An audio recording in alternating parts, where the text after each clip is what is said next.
هر کس به طریقی دل ما می شکنند،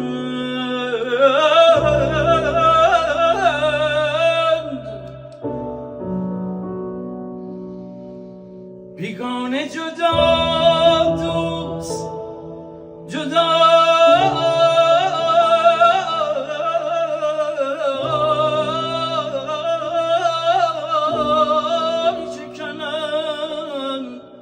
بیگانه اگر می شکند حرفی نیست. از اوست بپرسی